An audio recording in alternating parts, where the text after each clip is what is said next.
represent the darker side, darker side, darker side, side. That's where I reside, side. Yo, I represent the darker. Hey yo, what up, squad? Hey man, welcome back to Hood Rock Entertainment, bro. You know what's good, man. You tapped in with your boy, Rock One. Don't forget, man, tap that subscribe button, bro. Click up, squad up, whatever you want to call it. Go ahead and do that. I'm telling you, man. Yo, I did a geography now on Nepal, and man, I gotta say, bro, that channel, I mean, that video blew up. So I thought, because I've done a few reactions to hip hop from India and from Northeast India, I thought I'd do the geography now on India. So yo, man, I really did enjoy the geography now video we did last night on Nepal. Man, what a real historic place, bro, and a really rich history. You know what I mean? Yo, man, stand up Nepal too. God damn. So yeah, hang on a minute.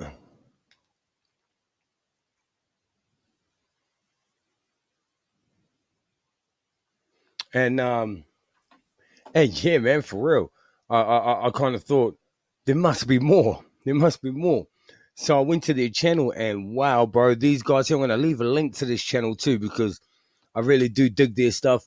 They've got videos on all sorts of countries, on all the countries from around the world. Not all of them, but a lot. I'm guessing that they're still making videos on the other countries that they haven't done yet. So I'm going to stay. I tap the notification bell. Hey, tap that notification bell. It reminds me, tap that notification bell so you get the drop every time that I tap him, bro.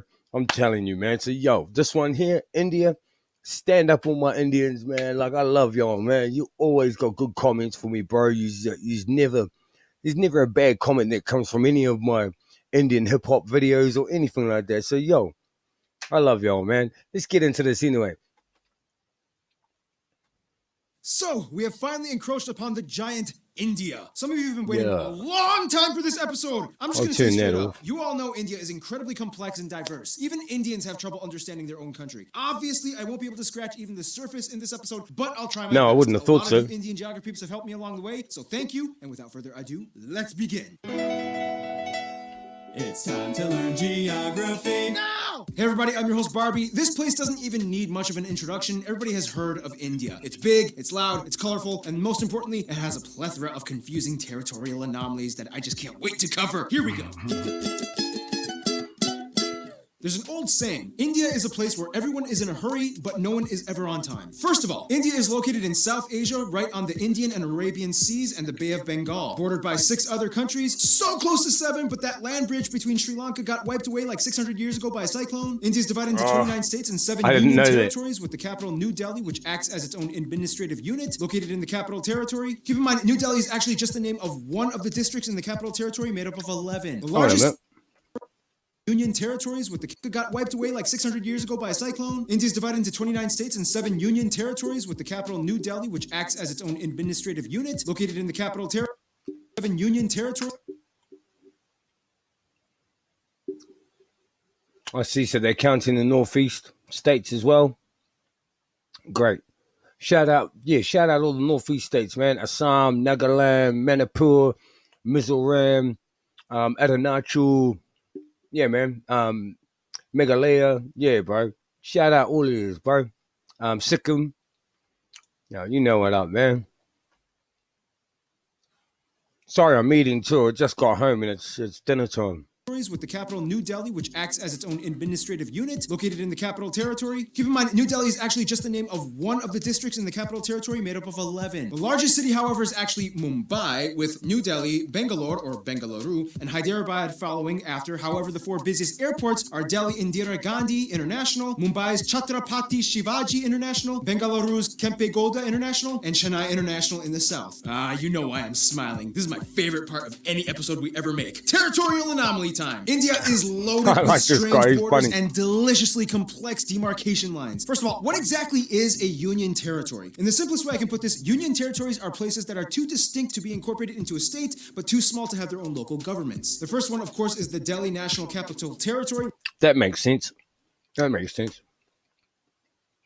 Union territory. In the simplest way I can put this, union territories are places that are too distinct to be incorporated into a state, but too small to have their own local governments. The first one, of course, is the Delhi National Capital Territory, where the capital lies. Chandigarh is a post-independent city constructed to replace Lahore as the capital of the Punjab area after it was split up between India and Pakistan. Then you have the island territories, the smallest one, Lakshadweep, and the Andaman and Nicobar Islands. The Andaman Islands being home to one of the last uncontacted people groups on the planet, the Damn, I didn't know that.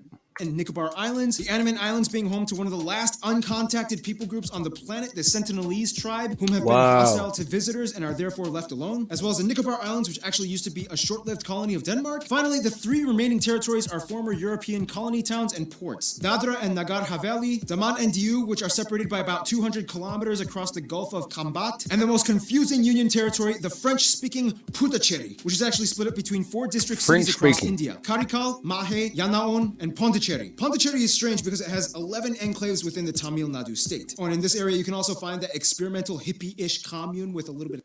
Hang on a minute.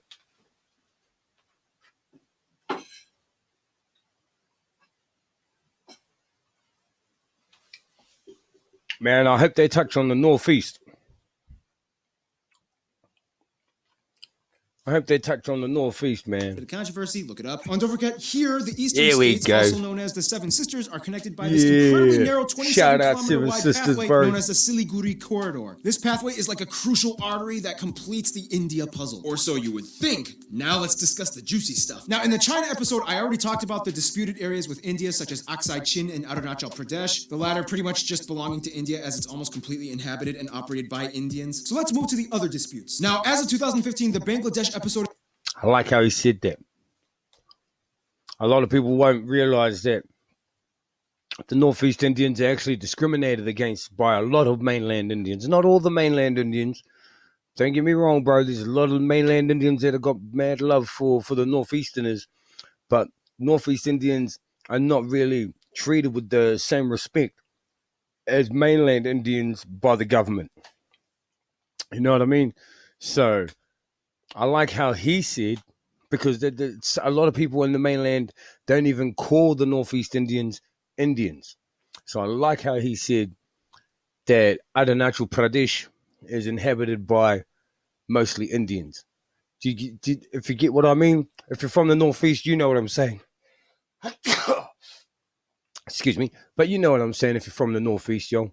Inhabited and operated by Indians. So let's move to the other disputes. Now, as of 2015, the Bangladesh episode is already outdated as India and Bangladesh have finally come to an agreement over the frighteningly complex former enclave-exclave dispute. In the end, India only lost about 40 square kilometers of land to Bangladesh, and now only a few enclaves and exclaves exist. Now let's head north. Now, when you try to draw the shape of India, you might want to be careful which depiction you use. Some might use this picture, some might use this, some might use this, and those that don't really study very well might use this. The point is, the whole area is like the most heavily militarized, diplomatically stressed out region on the planet. It's already had like 4 wars in the past half century. Basically, India, Pakistan, and to some extent China It's already had like 4 wars in the past half century. Basically, India, Pakistan, and to some extent China all want the entire area for themselves, although it's more of like a Pakistan-India thing. In the China episode, we already discussed the Chinese disputes with India, so I won't cover those in this episode. If you want to learn more, just watch the China episode. But anyway, this entire area was a former domain known as the princely state of Jammu and Kashmir that was under royal Maharaja rulers all the way up until independence. Currently, this place is split up by this fenced-off militarized line known as the line of control between India and Pakistan. Why is this? Well, in the quickest way I can put this, okay, the British are out. We get to take your land. No, we want to be an independent princely state. We're supposed to take your land, and majority of your people are Muslim, just like us, even though your ruler is Hindu as well. Hey, India? Yeah? If you help me, I'll let you secede my territory to your land with autonomy. Deal. Ha! Your problem now! I love how Mike...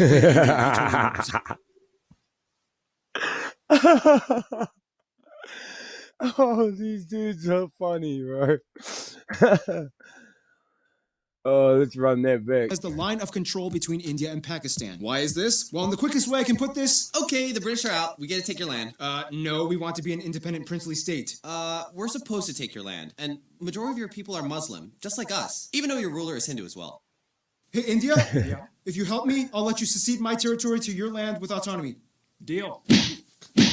Ha! Your problem now! I love how Mike played India. He totally represents India. Oh, and keep in mind, Pakistan's capital, that's funny. Islamabad, is less than 80 kilometers away from all that That is funny, bro. drama. The line of control meanders through the mountains until it stops at a point called NJ9842. This is where things get really crazy because from there you hit the Siachen Glacier, the second longest non-polar glacier in the world, and this is pretty much the dead man zone. After point NJ9842, you hit the actual ground position line, a series of military Dead man outposts zone? that extend all the way to the Chinese border. That means everything in this area is ground zero for the Indo-Pak tension. And you know, the crazy thing is there's actually literally small towns of normal regular civilians living in these areas high up in the mountains, many of which just go about daily life, going to work and raising their families. Otherwise, they have a river dispute with Nepal and Damn. various river islands disputed with Bangladesh. Outside of all the dispute stuff though, India not only has the world's second largest road network and 3 of the world's top 10 megacities and their own space program, but they also have a copious abundance do. of landmarks and notable sites, way too many to list, but some of the ones that you guys, the Indian geography peeps, have told me to mention include places like the abandoned Danush Kodi Ghost City, Golconda Fort, the 4 pillars of Whoa, Charminar, the Sorry, guys, I have to lift that so you can read those. Wow, bro, this is what a video. See, this is why I like these videos because they make them interesting and fun at the same time, bro. It's cool as. Yo, Ajanta Buddhist art caves, the Ellora monolithic ruins, Mandu Fortress, the Golden Temple, which feeds over 100,000 people a day, the Gol Gumbaz Mausoleum, Damn. the Kalimantan Durg Post, the ruins of Hampi. Yo, let's get right You have back. Way too many to list, but some of the ones that you guys, the Indian geography peeps, have told me to mention include places like the abandoned Danush Kodi Ghost City, Golconda Fort, the Ooh, 4 the pillars of Ghost City. Charminar, the Ajanta Buddhist art caves, the Ellora monolithic. yo, and I have heard, and I have seen myself, bro. I've seen on a lot of YouTube videos that India has some of the most haunted sites in the world, bro. Damn, I dare you to go camping there tonight. Hell no. Monolithic ruins, Mandu Fortress, the Golden Temple, which feeds over 100,000 people a day, the Golden Baz 100,000 Mausoleum, the people. Kalimantan Durg Post, the ruins of Hampi, the hill forts of Rajasthan, Shatrunjaya Hill, which is basically like a mecca for Jains, the Temple of the Bodhi Tree, Jal Mahal, Banghat Fort, the most haunted place in India, Mahabhat go. Maqbara, Temple of the Bodhi Tree, Jal Mahal, Banghat Fort, the most That's one of the places there, man. Damn. haunted place in India, Mahabhat Maqbara. And keep in mind, just like in China, you can find a Great Wall of India in Rajsamand. There's also Really? the Paritala Anjaneya Temple with the largest statue in India depicting Hanuman, and at over 150 acres, the Sri Rangan Attaswamy Temple, the Wow. largest Hindu temple in the world. Oh yeah, and there's also that building Wow. with the stuff and the thing, whatever. Anyway, we could go on for centuries talking about India's rich constructed domicile, but what it lies on top That of is even more fascinating. crazy. Did you see the size of that Hanuman, temple? and at over 150 acres. Now, what I want to know is when was that temple built, bro? Because if that was built in ancient times, then what a piece of work for man to make, bro. Damn. Acres, the Sri Rangan Attaswamy Temple, the Wow, largest look Hindu at the temple in detail. the world. Oh yeah, and there's also that building with the stuff and the thing, whatever. Anyway, we could go on for centuries talking about India's rich constructed domicile, but what it lies on top of is even more fascinating. Really? What is it? Now, don't make this mistake. I'm going to India. All I need are my sandals and sunscreen. Now, as the 7th largest country in land area, India has a wide range of landscapes, climates, and elevations that all contrast from one corner to the other. First of all, let's talk about the north. India sits on the Indian tectonic plate that essentially smashed into the Eurasian plate, which in return created the largest mountain range in the world, the Himalayas. The force is so strong that it's estimated that the Himalayas grow about 2.4 inches or 6.1 centimeters every year. This is also where you can find Kanchenjunga, the tallest mountain in India, or the 3rd in the world, right on the border of Nepal. Keep your eye on these mountains. These are pretty much the source of most of India's major rivers that give life to the whole country. That's why India takes these mountains so seriously. You can also find the largest natural lake, Wular, up in the Jammu Kashmir area. Below the Himalayas, you reach the North Indian River Plain, sometimes referred to as the Indus Ganga. This is the most fertile part of India where the most important rivers like the Ganges and its tributaries flow. Heading a little south, you reach the Satpura and Vindhya ranges that pretty much divide North India from South India. Cool. On each side, you get the West and East Ghat Mountains, which in return creates this massive triangle thing called the Deccan Plateau. This place is moderately forested, especially in the east, in the Chotra Nagpur Plateau, where you get a section of the swampy Sundarbans that they share with Bangladesh. Check out the Bangladesh episode. Head a little west and you get the dry Thar Desert along the border with check that out Pakistan, too. as well as the Rann of Kutch, known as the Salt Desert. And finally, the only active volcanic area would be the Andaman and Nicobar Islands, with Barren Island having actual conical eruptions and Bharatan having tame mud volcanoes. Now here's the thing, although India has a relatively high population density, they do relatively well with maintaining their ecological footing. In fact, in 2016, they beat a world record by planting, disputably, 50 million trees in one day. They've also agreed to reforest about 12% of their country by 2030. The most heavily forested area being the 7 sister states in East India. Now, one of the factors that contributes to this would be the fact that, you know, if everyone just went out and planted one tree each, just one. Just go down to your local, you know, store, your garden store, get one tree and go plant it. Imagine that. India has the lowest meat consumption in the world with the highest population percentage of vegetarians at around 40%, most of whom are lacto-vegetarians that consume milk products. By the way, in India, when buying groceries, this label means vegetarian and this one means not vegetarian. Nonetheless, the remainder of the population does typically eat some kind of animal protein, mostly in the forms of seafood or chicken, but almost never beef or pork unless if you are part of the Muslim or Christian minorities scattered throughout the West and East areas. Now, let's talk about the role of cattle, shall we? India has more cattle and livestock than anywhere else in the world at around 330 million. And it's interesting because since they have prevalent Hindu traditions, the killing of cows is illegal in many of the states except for a few, and each state has varying degrees of punishment for committing intentional cow slaughter. Keyword intentional. Cows accidentally get hit by cars all the time. Once a cow is too old to produce milk, it typically is released into the open to die naturally in the wild, ideally. Nonetheless, male cattle get it much worse as they are deemed as kind of useless. Some places use them as draft animals for labor, some religious sects use them as sacrifices, but otherwise they are typically sold to the underground market for beef or hides. To this day, there are about 6 times as many female cows as male cattle in India, so that means, yeah, something's happening to the males. Nonetheless, India does have the 3rd highest carbon emission rate after China and the US, 4th if you consider the EU. However, emission per capita, they rank pretty low at only about 2 kilotons per person. Contrast that with Qatar at about 40. There are 94 national parks, 501 animal sanctuaries across the country where you can find some of the national animals like the peacock, the Ganges River dolphin, the king cobra, the Indian elephant, and the highest population of Bengal tigers in the world, which are all highly protected. India also has the most irrigated land in the world, which allows them to become the #1 producer of multiple products like millet, bananas, lemons, limes, mangoes, ginger, chickpeas, milk, butter, fennel, jute, and about 75% of the world's spices alone. I want to go to India, bro. I'm definitely coming to the Northeast. I'm definitely with my stacks up, bro. I'm coming to the Northeast, like I said. I've been saying that for a few months now, man, that I'm going to come to the Northeast. Come from India. Speaking of which, food! Typically, you can find the staples roti, chapati, and naan in the north, idli and dosa in the south, and everybody eats rice. I love naan, bro. I love naan bread. Buttered chicken, like, yeah, man. And naan in the north, idli and dosa in the south, and everybody eats rice. The more commonly commercialized Indian foods that we in the West grew up knowing, like samosas, tikka masala, tandooris, and my favorite Indian dish, palak paneer, these usually come from the northern regions of India. Oh, yeah? Seriously, India, you took spinach and made it fat. I love you guys. Otherwise, the West is mostly known for their chutneys and pickled foods, as well as beef, since there's a high number of Muslims and Christians. The South uses a lot more coconut and has some of the best curries like porials, sambras, rasams, and tutus. And the East is known for having the best desserts like peda, mishti doi, rasgulla, or shondesh. Speaking of which, India is so diverse and complex that sometimes even Indian people need translators when going to different states. It's about to get 10 times more confusing in about 3, 2, 1.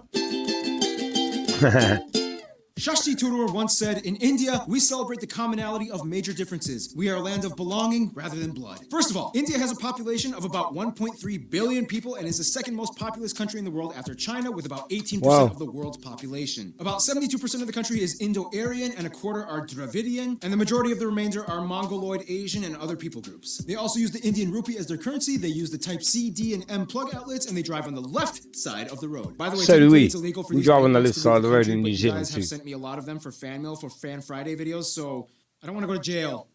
Again. Now keep in mind, those statistics that I just Again. mentioned are incredibly generalized. Of the Indo-Aryan and Dravidian communities, there are about 2,000 different Oh, I like ethno-linguistic this people code. groups in India, with about 645 Wow. district indigenous tribes, 52 2,000. major ones. So obviously we can't cover them all, but what we do know is that the North is very different from the South. For one, the North mostly speaks in languages that are all related to the Indo-Aryan branch, with languages like Hindi, Bengali, Punjabi, and Gujarati, whereas the South speaks a completely unintelligible Dravidian branch, with languages like Tamil, Telugu, Malayalam, and Kannada. Oh, wow. Canada. Otherwise, there's also pockets of Sino-Tibetan and Austroasiatic languages spoken in the far north and east. Wait, so how do they all, like, communicate with each other? Great question. Although India does not have an official language, there are 22 recognized national languages, and of these, 2 are the most prevalent, taught in schools and used by government officials, Hindi and English. And very often, these two are like mixed mid-sentence. It's weird. Don't be surprised if you hear someone speaking Hindi and then suddenly finishing off in English. It's like, Somebody good to big verses. And I was like, what this? And I was like trying to, like, why are you even trying to do that? I know, right? And the washing machine, I told them, a Bob Saget with a chainsaw. Now, of course, let's discuss the one thing that goes hand in hand with India, Hinduism. About 80% of Yo. I know, right? And the washing machine, I told them, a Bob Saget with a chainsaw. Now, of course, let's discuss the one thing that goes hand in hand with India, Hinduism. About 80% of India claims to be Hindu, or at least part of the Hindu practicing community. Now, we don't have time to explain everything about the tenets and multi-layered philosophies and practices of Hinduism. If you want to know, just talk to a Hindu person. But basically, one thing you do need to know is that Hindu-driven ideologies pretty much dominate most of life in India, everything from family to business. You will see colorful, mesmerizing shrines, temples, statues, and rituals being performed everywhere, Cool, even in word. public. On the Bharat Mata, the mother of I can't India, wait to statues come are to everywhere. India. She's like the symbol of India. The largest Hindu pilgrimage, the Kumbh Mela, happens every 3 years, rotating between 4 cities, in which the adherents bathe in the Ganges River and enjoy a massive festival with tens of millions of people. Like, seriously, Wow. you practically see it happening from space. Now, a controversial topic in relation to Hinduism would be the caste system, which is basically a belief that people are born into a socioeconomic life that they are destined to serve into. Today, however, the system is more fluid and loose from what it used to be from a long time ago, and thanks to economic reforms, anybody with enough drive can kind of move up the social ladder regardless of birth. Nonetheless, India is home to every major religion in the world, even a few Jews, including the B'nai Menashe, an indigenous group that claims That's to be cool one of to the know. last tribes of Israel. In fact, Judaism and Christianity actually had a head start in India way before it even kicked off in Europe. As tradition holds, Cochin or Jeez. Malabar Jews migrated around 1000 BC to trade during the times of King Solomon, and in 53 AD, Thomas, the apostle of Jesus, arrived Makes in what is now sense. the state of Kerala to establish the first church in India. Today, most Makes Christians sense, are 'cause you found don't in the need a ship. southwest and far east Seven Sisters That makes regions. sense. India also holds the Yeah, highest population Seven of Sikhs, Sisters. Jains, and Zoroastrians, mostly found in the north, and the second largest Muslim population in the world after Indonesia. Most Muslims are populated around the northwest areas by Pakistan, largest Muslim population of Sikhs, Jains, and Zoroastrians, mostly found in the north, and the second largest Muslim population in the world after Indonesia. Most Muslims are populated Wow. around the northwest areas by Pakistan or in the east by Bangladesh. Oh, and don't forget the Buddhists. In fact, Buddhism actually started in India. Today, the Dalai Lama even takes refuge in Tezpur in the state of Assam. Oh, that was a lot of information. Okay, so by now you can probably get a grasp of how incredibly mixed and diversified India's population is. But Now I know that Buddha was actually born in Nepal. Yeah, go watch the Nepal one that I watched, where this guy corrects himself on this one. So he even said it himself in his video in Nepal that he was wrong when he said that Buddhism started in, you know what I mean? Well, I think Buddhism might have started in India, but Buddha himself was born in Nepal. But what exactly holds the country together? Well, for one, you kind of have to understand Indian history, which will take way too long to explain, but in the quickest way I can put it, Indus Valley, Maurya and Gupta empires, southern empires, Golden Age, Middle Kingdoms, a ton of new religions come flocking in, the north fell to the Delhi Sultanate, the south became the Vijayanagara Empire, the Mughal Empire starts, British East India Company, direct British rule, nationalist movements, independence, republic, economic liberalization in 1991, and here we are today. Vijaya. Essentially, India used to be made up of around 500 smaller royal princely states, and when the British came in, they kind of exploited them to manage such a huge population. is Although funny. India is a democratic federal republic and the largest democracy in the world, the old royal families still exist today, and although they have no political power, they hold high positions of influence in their communities across India. So today, technically, you could meet someone that would be considered an Indian prince or princess. Nonetheless, the biggest thing that really united Indians in the past 2 centuries would probably be their hatred of British rule. It was kind of like, Well, this is not cool. yep. What do you say you and I work together and end this thing? Essentially, one good thing you could say that came out of imperialism was that it kind of stopped all the internal squabbling and unified the groups towards one common goal, to get rid of imperialism. Today, Indians are just proud to be Indian. I mean, a Tamil soccer player can get cheered on by a Rajasthani, a Punjabi pop star can sell out tickets in Orissa. Speaking of which, all Indians love movies and music. India has the second largest film industry in terms Bollywood. of volume, pumping out nearly 2,000 films per year. Surprisingly, Nigeria pumps out more. However, the box office revenues gross out at only about $2 billion annually compared to Hollywood at over $10 billion. But still, it's impressive. And keep in mind, it's not just Bollywood, but it's also Tollywood, Gollywood, Hollywood, Pollywood, and so on. There's like 20 different woods in India. Oh, and like every movie in I India didn't has know at that, least bro. one I had no idea. Yeah, bro, that's cool to know. But still, it's impressive. And keep in mind, it's not just Bollywood, but it's also Tollywood, Gollywood, Collywood, Pollywood, and so on. There's like 20 different woods in India. Oh, and like every movie in India has at least one scene where everybody breaks out in song, and there's almost always a happy ending. Unfortunately, mainstream media has also put an aesthetic strain on many of the people, as it's almost become an obsession to be light or fair-skinned, causing people to go so far as to buy skin bleaching products. Some other controversies include things like illiteracy being an issue in many parts of the country, especially in the rural areas. But I mean, come on, when your country has literally hundreds of different writing systems, go figure. I mean, give it a break. Also, many of you guys, the Indian geography peeps, have asked me to bring awareness to the fact that India does unfortunately have some of the highest rates of human trafficking and child slavery. The government is trying to crack down and culture is slowly being reformed, but for now, it's a sad reality that still does exist. Hey, here at GN, we talk about the good and the bad. I'm just saying. Otherwise, sports do definitely tie everyone together. You have to. Fair enough. You have to. If you want to know about our country, if you really want to know about the country, you got to know about the good and the bad, right? And yo, I'm from New Zealand, so I know about the Indian cricket team. Believe me, bro. They also used to do really well in field hockey. India also has a lot of their own indigenous sports like Dopkel in Assam, bull racing in Kerala, bull racing rod pushing in Mizoram. Indigenous sports like Dopkel in Assam, bull racing in... Yeah. That looks cool, bro. I'm going to check that out. Kerala, Insuknar, rod pushing in Mizoram, and Malakamba, the strange bull racing in Kerala, Insuknar... Yo, I'm checking this out for sure. In Sugnawa. Rod pushing in Mizoram, indigenous sports like Dopkel in Assam, bull racing in Kerala, Insuknar, rod pushing in Mizoram, and Malakamba, the strange pole yoga gymnastics thing in the south. Otherwise, some notable people from India or of Indian descent might include people like Siddhartha Gautama or the Buddha, Mahavir, Ashoka the Great, Prithviraj Chauhan, Aurangzeb, Shivaji of the Maratha Empire, Mohandas or Mahatma Gandhi, Indira Gandhi, Subhash Chandra Bose, Jawaharlal Nehru, Rabindranath Tagore, C.V. Raman, Satyendra Nath Bose, Bhagat Singh, Dr. APJ Abdul Kalam, Shah Rukh Khan, Amitabh Bachchan, Amir Khan, Salman Khan, Priyana Chopra, Ben Kingsley, Sundar Pichai, Satya Narayana Nadella, A.R. Rahman, Sachin Tendulkar, and Mahendra Singh Dhoni. There's also literally millions of other famous people I missed out on. If you want to mention them, please, there's a comment section below. Use it. In the meantime, we got to finish this info marathon, shall we? Oh. Yes. I need to pay my premium.